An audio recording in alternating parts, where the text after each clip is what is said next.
В первой части про истинные причины остеохондроза я рассказал, что это не деградация хрящей, как принято в медицине, а некие твердые болючие зернышки, которые располагаются вдоль позвоночника на пути основных нервных каналов, отходящих из спинного нерва.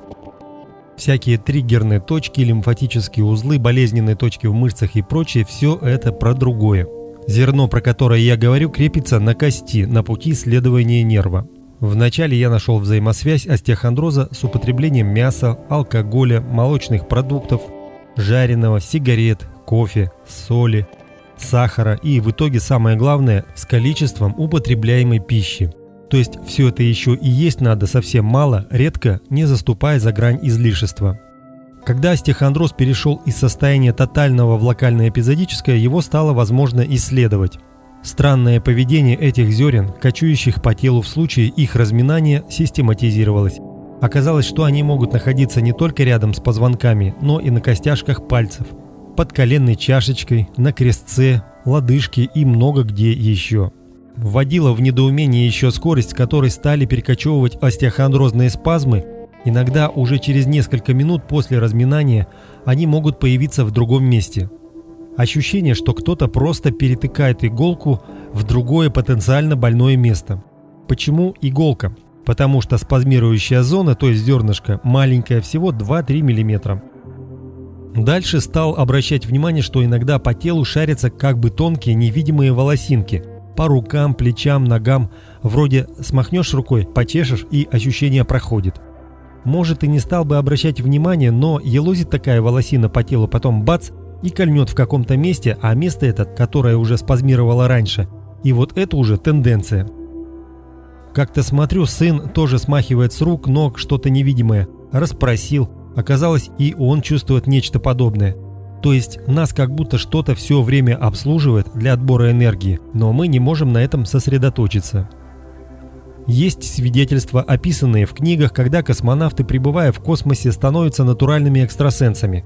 Их посещают разные видения из далекого прошлого, они могут разглядывать Землю близко, хотя находятся на орбите, и много еще чего. Сейчас стало сомнительно, что космонавты вообще куда-то летают, и космос существует в том виде, в каком нам преподносит официальная наука, поэтому вопрос пока остается открытым. Может, и летают куда-то, или как-то выходя за зону ментального глушения, или хотя бы из-за того, что проводят много времени в круглых экранирующих металлических конструкциях наподобие зеркал Козырева. Предположение такое: если отгородиться от систем выкачивания жизненной силы, от воздействия планетарного блокиратора или ограничителя ментальных способностей, то человек естественным образом начинает ей с успехом пользоваться снова и очень быстро. Те, у кого эволюционный уровень этого не позволяет, чудесности могут не вкусить. Отсюда и такая разница: у одного чего, у другого ничего. Перейдем к зеркалам Козырева. В них люди подключаются к каким-то высокоразвитым сущностям, информационным каналам, у них происходят видения, они излечиваются от неизлечимых болезней, видят как прошлое, так и будущее, читают мысли на расстоянии и так далее. С множеством этих экспериментов можно познакомиться в интернете. Якобы у Нострадамуса было такое яйцо, специально заказанное у мастера, и, находясь в нем, он и припадал к источнику своих пророческих видений. Я целый год думал, как бы соорудить такое зеркало. Но надо же место под него выделить, найти лист алюминиевый. Посмотрел на ютубе, а у людей результат-то не очень.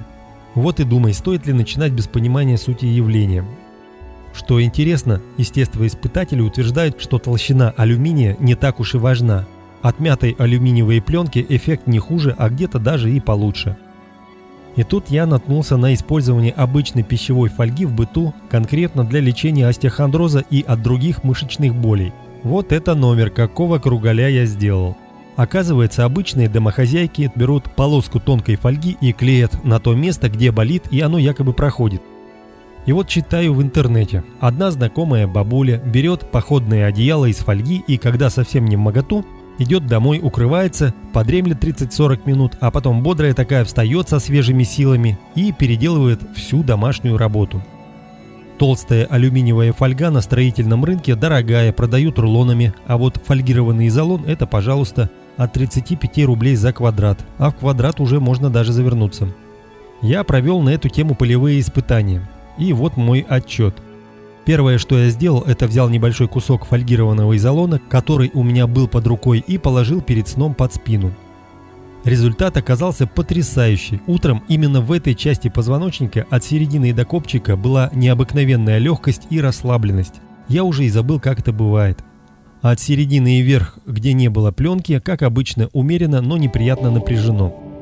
В следующий раз я неплотно завернулся в отрезанный кусок побольше, проспал до полуночи, проснулся, оценил ударный эффект. Весь позвоночник расслаблен, в теле легкость. Затем отложил в сторону, а к 8 утра позвоночник уже был в предспазменном состоянии. Ну вот тут проблема, не получается постоянно быть завернутым, надоедает в течение ночи. Наилучший эффект наблюдается, когда алюминиевая пленка прилеплена прямо к коже. Если есть просвет в несколько миллиметров, то экранизации может не получиться. Тонкий энергетический шнурок-присоска пролезет и подцепится. Откуда такое предположение? Я натянул на кресло под чехол пленку. Первое время эффект был яркий, потом как-то стал не очень. То ли дело в этом просвете, то ли подключка как-то адаптируется, поскольку вряд ли стоит надеяться, что это простой аппарат механического доения. Надо понимать, что если болят как бы мышцы, нервы или кости руки, например, то не надо заворачивать саму руку. Пленку нужно лепить у позвонка на уровне возникшей боли, то есть в точке подключения, расположения этого зерна, который надо разминать. А если болит голова, то не надо сооружать из фольги еврейскую ермолку и перекрывать энергетический столб. Лепить полоску, разумеется, надо на шейные позвонки. Спать на полосе спиной довольно неудобно. Через некоторое время повернулся и все. Эффект бывает более выражен, если в пленку завернуться. Вероятно, что перекрытие сверху снизу не так важно, а главное, чтобы было замкнуто по кругу, как в зеркалах Козырева. Хотя они там тоже стараются нахлобучить колпак для надежности. Смотрим яйцо Нострадамуса. Если предположение насчет блокировки энергетических подключений верно, то нужно учесть, что перекрывая одни чакры, мы оставляем незакрытыми другие. Например, все позвонки закрыты, а шея открыта. Шнур поискал чакры, не нашел и подцепился к шее или, например, к колену. Так что если с утра со спиной порядок, а в шее спазм, то ее тоже надо прикрывать. Это означает, что там уязвимое место.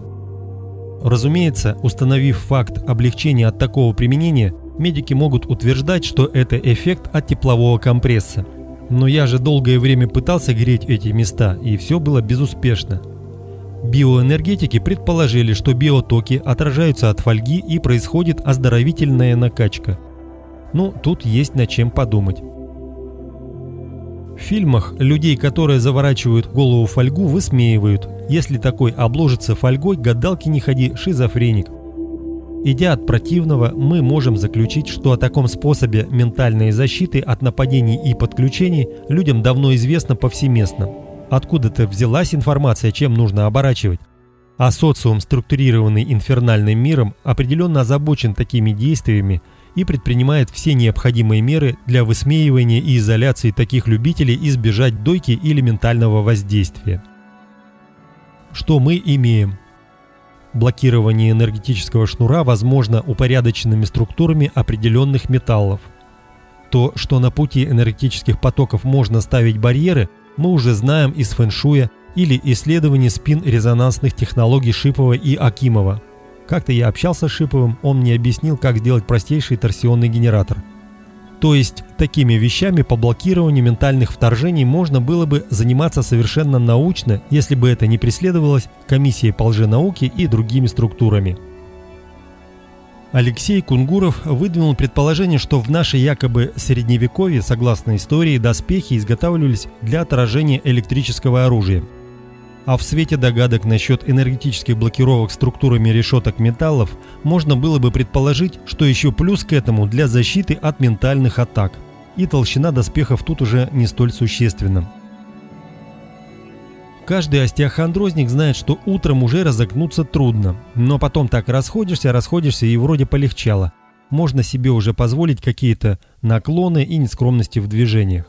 А после того, как проспал на фольге, соскакиваешь с кровати как молодой и начинает доходить, что спазмирование наиболее качественно происходит, пока человек не шевелится. Как говорится, хорошо зафиксированный пациент в анестезии не нуждается. То же самое получается, когда прилег бодрый телом, но утомленный духом днем покемарить, а просыпаешься полной развалюхой с потерей ориентации во времени и пространстве. Возможно, пока человек в движении, а тем более, когда он выполняет физические упражнения, то системам по откачке энергии, хоть и автоматическим, подключиться трудно, ресурсов не хватает. Все же подключение миллиардов реципиентов одновременно – дело нетривиальное. И не само сидение, например, за компьютером причина остеохондроза, а зафиксированность для удобства подключения. Она и есть причина постоянной потери жизненной силы. Посидел целый день на стуле, сосут энергию, пошел спать, лег, опять замер, сосут энергию. Постоянные спазмы, перекрытие нервных каналов, ведущие к болезни органов по списку. Отсюда вывод: движение есть жизнь, даже просто потому, что в движении отслеживание и энергетическое подключение сильно затруднено. Для этого движение должно происходить в виде перемещения в пространстве, а не на одном месте. Улетел на юга, пока тебя там по базе пробьют, подключат, а ты уже обратно вернулся отдохнувший, помолодевший. У исследователей есть соображения на тему эффективности от количества слоев фольгированных материалов, но я с этим не экспериментировал, только пищевая фольга и фольгированный изолон. Естественно, возникает вопрос, достаточно ли будет для обретения полноценного здоровья экранироваться, и позвоночник уже можно будет не разминать. Я уверен, разминать придется. Для достаточности защиты от такого отъема энергии надо будет бросить употреблять яды, наркотики, таблетки, непригодную пищу, есть мало и редко, развиваться ментально и научиться контролировать свою энергетику. В общем, халявы не ждите.